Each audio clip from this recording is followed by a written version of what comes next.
Strands, I know you all think basketball. It's not basketball, it's hockey, and it's our town's most famous hockey team. And very few people know about them. They're a team that beat the famous Sydney Millionaires to win the 1946 Cape Breton Hockey Championship.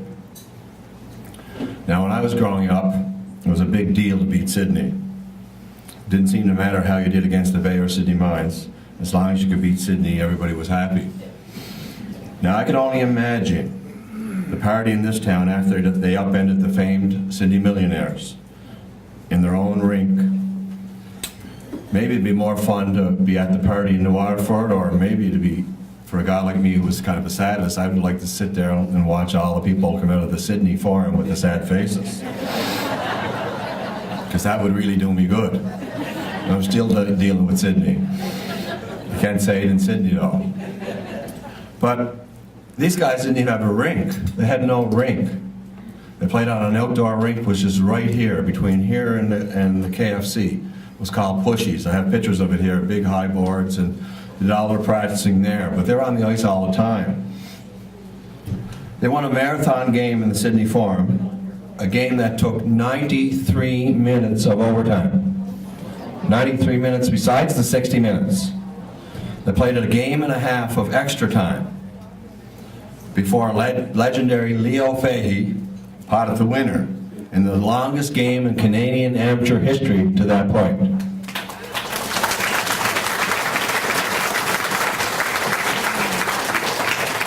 And I've got some clippings.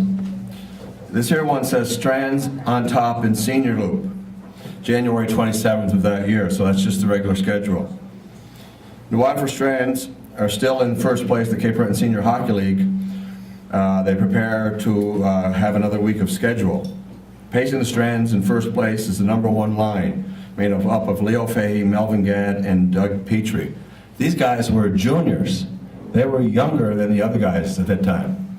Fahey is the top scorer in the circuit with 8 goals and 6 assists, a total of 14 points. And second place is Melvin Gadd, who has scored 8 goals and 3 assists for 11 points. Petrie, the third member of this line, I think they call it the kid line, is in third place in point getting, having registered 3 goals, 5 assists for a total of 8 points. Then it goes on to talk about the grinders. A couple of grinders here. Defenseman Alec Passerini of the Strands is the bad man of the league, having spent 23 minutes in the sinner's row. And that's where he must have got those elbows when we were playing basketball, Graham, eh? And then it says teammate Bull Marsh is second in line with 12 minutes cooling his heels in the penalty box.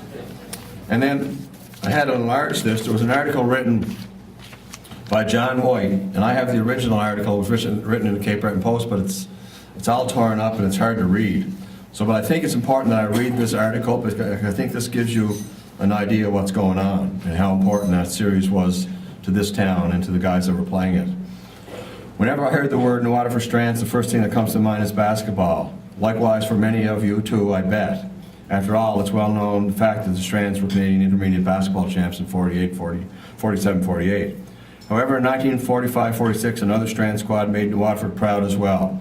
This team, though, did their thing on the ice, the Sydney Forum, that is. After having been out of operation for 5 years while World War II played itself out, the Cape Breton Senior Hockey League reorganized in 45-46 with 3 teams: Sydney Millionaires, Northside Aces, and Waterford Strands. Included in the Strands lineup were goaltender Frank Prozner and John MacLean. On defense was Bill Bull Marsh, Ritchie MacKay, Alec Passerini, Charlie Pyle. Up front was the incredible kid line, which finished 1-2-3 in scoring in the scoring derby that season. Center Leo Fahey, left winger Melvin Gadd, and right winger Dougie Petrie. Joe Pander, Cormier, Nipper, Oliver, and Pyle, Midi, Poirier skated on the second unit, while the third line consisted of Mickey Boudreau, Leno, Bresolin, Lionel, Petrie. Rounding out the team, Neil Kennedy, Roy MacMillan, Peter Micholsky, Tommy Gunn Spencer. The manager was Jack MacKenzie, and the coach was Larry Dobranski. At the time, the league only artificial arena was the Sydney Forum, and for that reason, all games were played there.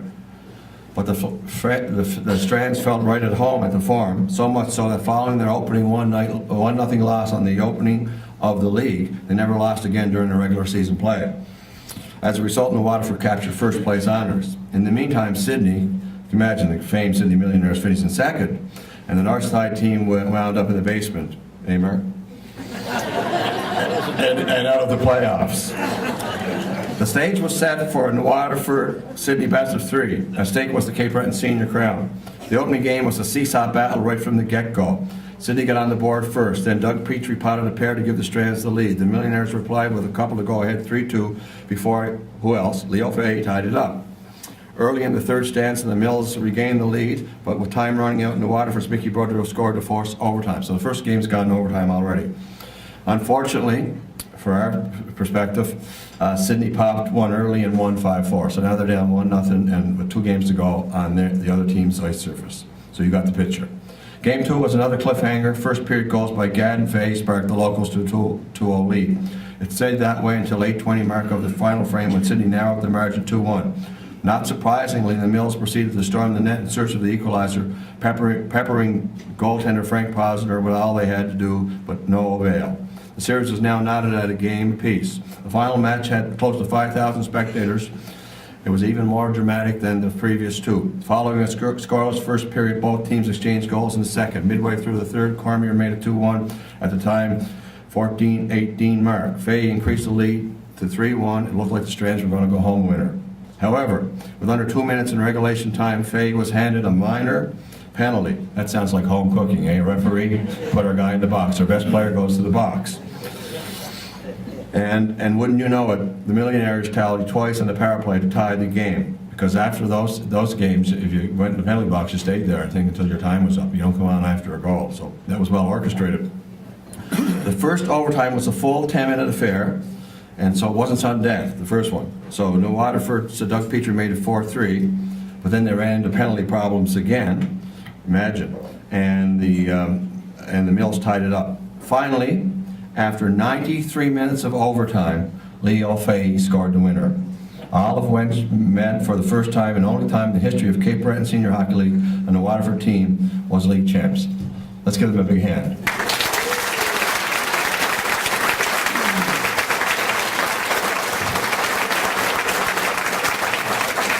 Now we're going to try and orchestrate this. I think the only 2 living members of the team are Leo and Bull Marsh.